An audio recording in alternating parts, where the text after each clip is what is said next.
Hey you guys, welcome back to my YouTube channel. I am Alisa and here we talk about self-development. Today's topic is gonna be about being an empath. Here are some 6 signs that you could be also an empath. Number 1 is when you feel deeply tuned in to other people's feelings.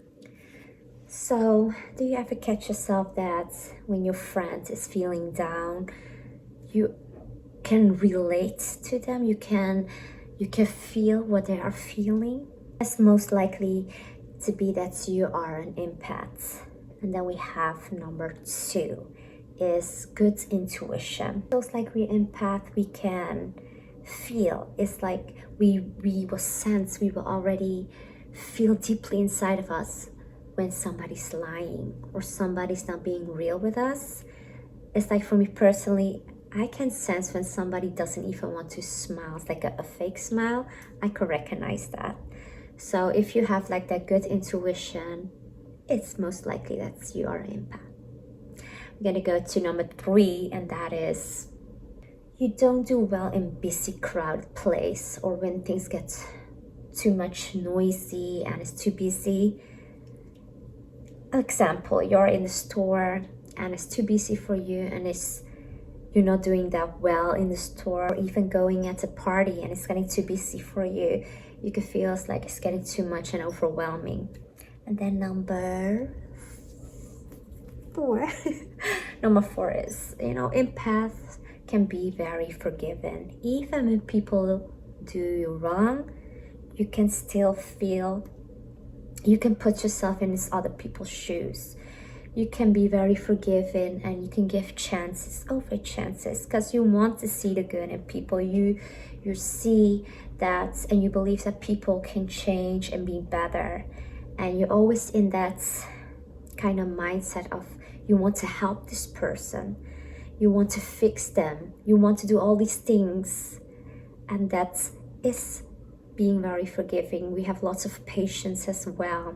Number 5 is people tell you all of their problems all the time. Mostly you feel like everybody's coming at you and giving their problems and everything, because you can listen good, you can feel for people, you can sense this out of them, you can put yourself in people's shoes, that you're actually feeling what they're feeling. So you have the empathy of being there for them. They are feeling hurt, they are feeling that you are understanding them. So that's why most likely lots of people will come to you and telling you their problems.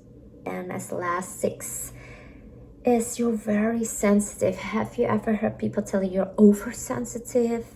And whether that's for sounds, you're very sensitive for a little sound or big sounds, you hear that very good in your ear. And you smell things very good, and you're very sensitive for anything, whether it's emotional and physical. You just tune in into everybody. That makes you an empath.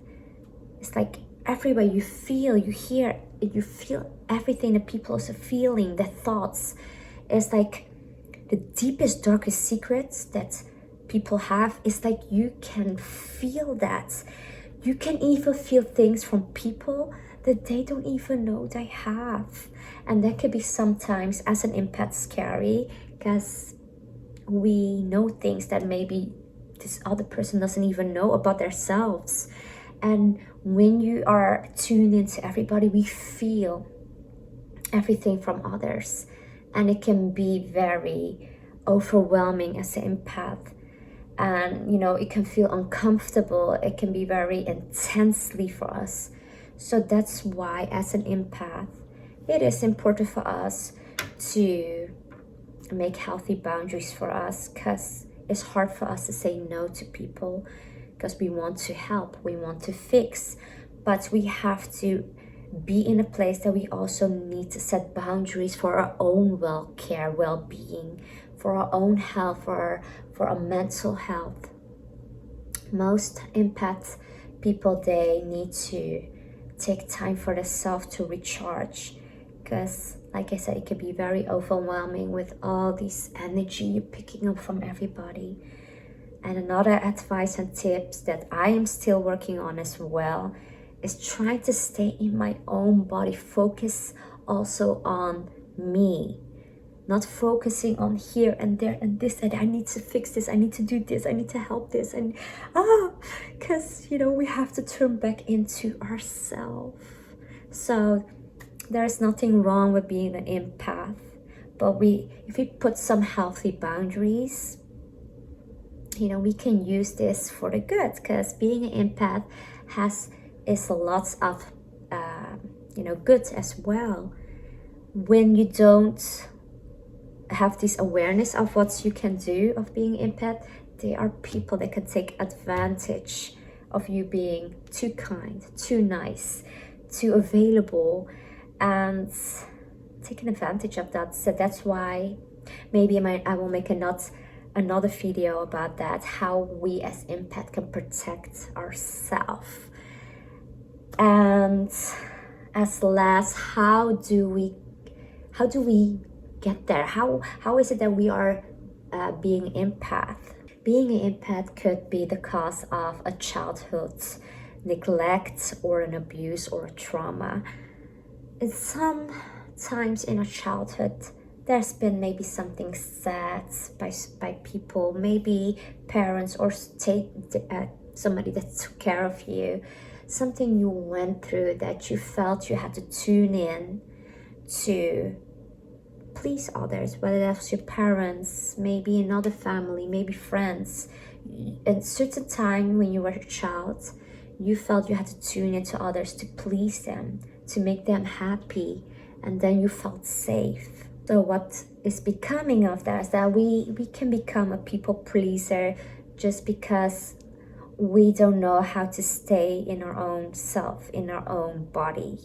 But in the end, being an empath, I feel like as long as we learn to separate ourselves from others, then we can use this gift for something good.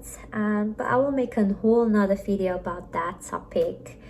I just felt like talking about this today because I'm an empath myself and I'm still learning to put the boundaries and projecting my own energy and this and that. But I want to say thank you guys for watching and see you the next time.